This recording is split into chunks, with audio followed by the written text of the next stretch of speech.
ஸ்ரீ, நீ மட்டும் தனியா வீட்டில் என்ன செஞ்சுன்னு இருக்க? நீ ஏன் அம்மா கூட ஷாப்பிங் போல? இல்லைங்க, எனக்கு என்னமோ டயர்டாக இருந்துச்சு, அதான் நான் போகல. சும்மா சொல்லாத ஸ்ரீ. உனக்கு ஷாப்பிங் போகிறதுன்னா எவ்வளோ இஷ்டம்னு எனக்கு தெரியும். எதுக்கு நீ இப்படி தள்ளி தள்ளி நிற்கிற? ஐயோ அப்படியெல்லாம் இல்லைங்க, நிஜமாவே எனக்கு டயர்டாக இருந்துச்சு. அப்புறமா வெளியே போய் அங்கே தலை சுற்று இல்லைன்னா வாமிட் எதுனா ஆச்சுன்னா என்னால் எல்லாருக்கும் டிஸ்டர்பன்ஸ் இல்லை, அதால தான் நான் போகலை. இப்படியெல்லாம் சொன்னா நான் நம்பிடுவேனா? எனக்கு உன்னை பற்றி நல்லா தெரியும். நீ எல்லா விஷயத்துலையும் தள்ளி தள்ளி நிற்கிறது எனக்கு தெரியாதுன்னு நினச்சின்னு இருக்கியா?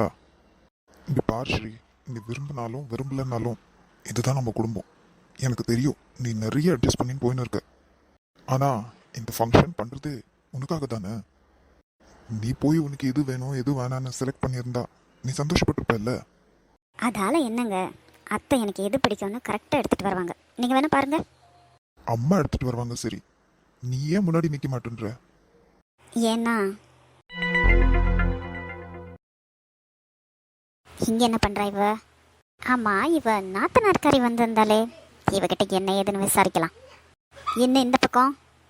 அது ரூமில் தண்ணி இல்லை, தண்ணி எடுக்கலான்னு வந்தேன். ஓஹோ, மேடம் ஃப்ரிட்ஜ் தண்ணியை விட்டு வேறு எந்த தண்ணியும் குடிக்க மாட்டீங்களோ? இல்லை, அவரும் குடிப்பார் அதான்.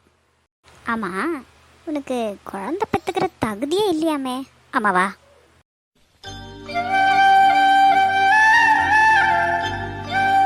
அது மட்டும் இல்லை, நீ ஒரு ராசி இல்லாதவளாமே.